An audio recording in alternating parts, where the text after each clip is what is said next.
Hello guys, it's me Ira and welcome back to my channel. Ayan, for today's video guys, share ko sa inyo ang aking Google AdSense journey. So ito yan, takuhan natin, na-receive ko na.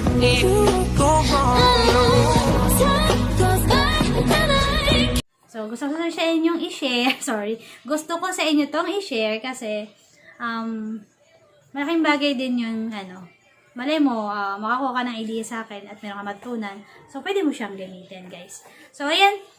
Syempre, unang natin, paka-receive nito, i-share ko sa inyo ang aking journey. So, ayan guys. Pero kung bago yan, kung bago pa lang po kayo sa aking channel, ay huwag niyo pong kalimutan mag-subscribe.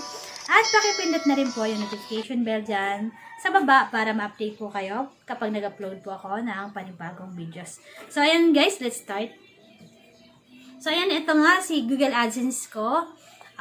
Bali guys, na-monetize, na-hit ko yung aking 4,000 hours views. Ay, nung bandang bandang July ko na-hit yon. Pero yung aking 1,000 hours, na-hit ko yon mga mga February or March kaya. Na-hit ko na siya. Nasa probinsya pa ako. So, noong 2020 hindi ngayong 2021. So, after nun, nag-apply agad ako. So, nagpaturo ako sa ating Manayting kay vlog. So, kay Manayting guys. So, follow nyo lang siya sa kanyang, subscribe nyo siya sa kanyang YouTube account. Tapos, nagpaturo ako sa kanya kung paano mag-apply. Ayun, within 24 hours, na-approve na siya guys. Tapos, ayun, pagka-approve niya, hindi ko in-expect na i-deliver agad din to. Kasi, alam nyo, yung pandemic, kasi nga yung iba kong ang hinihintay na mga darating na letter is hindi naman dumadating. So, ito, in-expect ko, hindi talaga siya darating. Kasi, yung ibang mga YouTuber, nagreklamo sila na ang tagal na halaga na daw, hinihintay. Ang tagal-tagal dumating. So, ako, never ako nag-expect na darating din siya. Kasi, mahirap nga yung pag-deliver nila nito. So, ako, hindi ko in-expect na ganun. So, ayan. Ang nangyari nito, guys, kasi alam nyo, wala ako lagi din sa bahay. So, alam mo na, maraming pinagkakabalahan. Sa mga iba't ibang klase ng pinagkakawalan ko, yung mga na-business ko. So, everyday halos nasa labas ako, nagpunta ng mall kasi may binibiling mga paninda, or kaya minsan Divisoria, Baclaran, minsan Batangas, o kung saan-saan pa. So, ano nangyari guys, pagdating ko ng bahay, syempre, yung baby ko, may baby ako, pasok agad ako sa kwarto kasi tiniyan ko siya. Tapos, nakapagpahinga ako, tapos umiiyak siya. Nung pag-iyak niya, nagtimpla akong dede. Tapos nagulat ako, may nakita akong letter. So, ni-expect ko mga billing lang. Pero nagtaka ako, nakita ko yung logo ni Google. Tapos medyo iba na yung ko. Sabi ko, parang pamilyar sa akin yung logo. So, ganun yung pamilyar. Tapos, binibinasa ko. Ayan, Google AdSense. Tapos, bigla ako na-excite. Siyempre, first time mo, di ba? First time mo ma-receive to. Tapos, sabi ko, baka ito na yung sinasabi nilang pin. Kasi wala naman akong alam dyan na mga ganyan. Baka ito na yung sinasabi nilang pin. So, ayan. In-open ko siya. Tapos, ayan, tumamad na nga sa akin yung your pin. So, hindi ko pang alam kung paano ko gagamitin to eh. So, nagpaturo pa ako kay Regine. So, kung paano i-set up yung mga ganito-ganito. So, ayun guys. Pero, hindi ko siya binuksan hindi ko siya agad. Ginamit agad.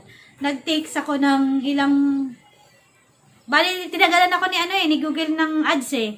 Kasi umover na yung palugit niya sa akin na hindi ko pa ini-enter si PIN.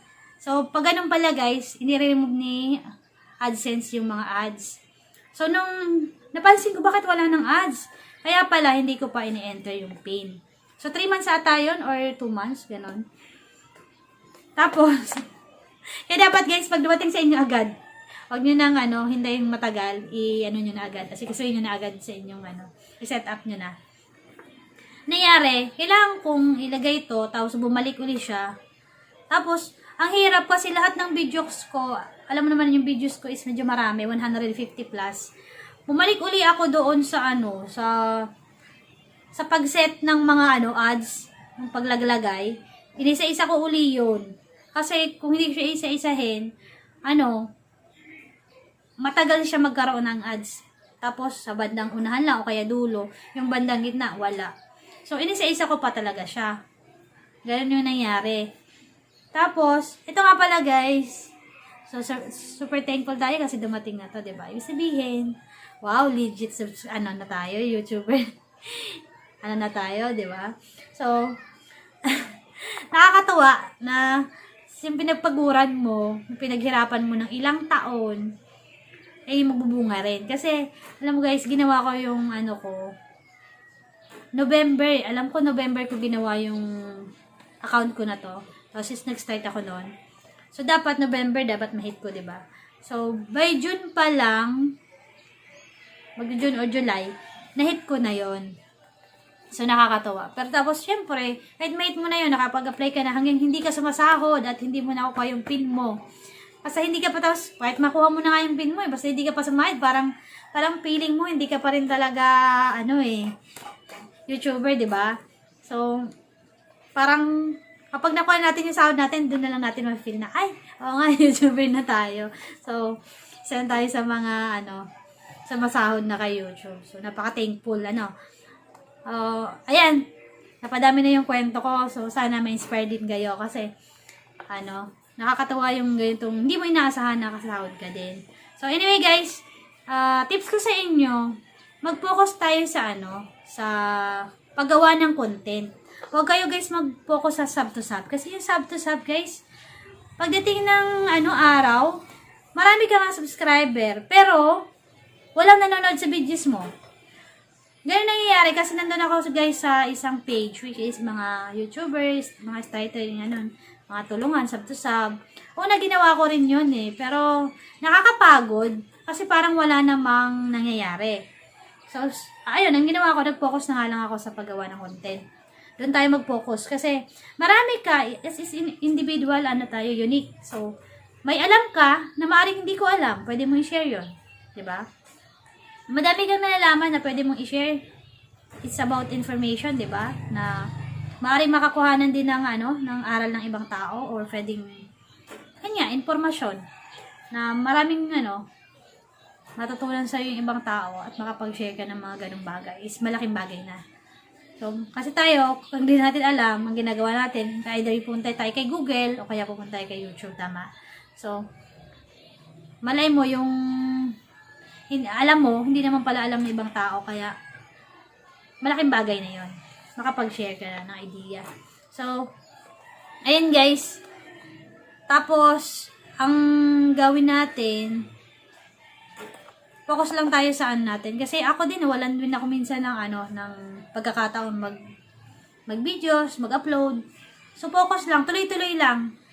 Kasi, balay mo, yung mga ibang video mo, hindi mag-trending, tapos yung iba naman, pumatok. Tulad ko, I have 150 na video. So, sobrang sipag ko noon mag-video. Once a day ako nag-upload at gumagawa ng content.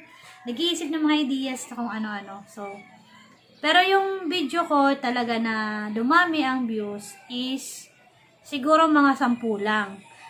Yung 10 na yon, hindi pa yun ganun kalaki yung views. Ang pinaka-top lang doon, 3. So, hanapin nyo na lang guys, yung aking pinakamalaking Sa ngayon guys, meron na siyang 62,000 views. So, ito yun yung miscarriage.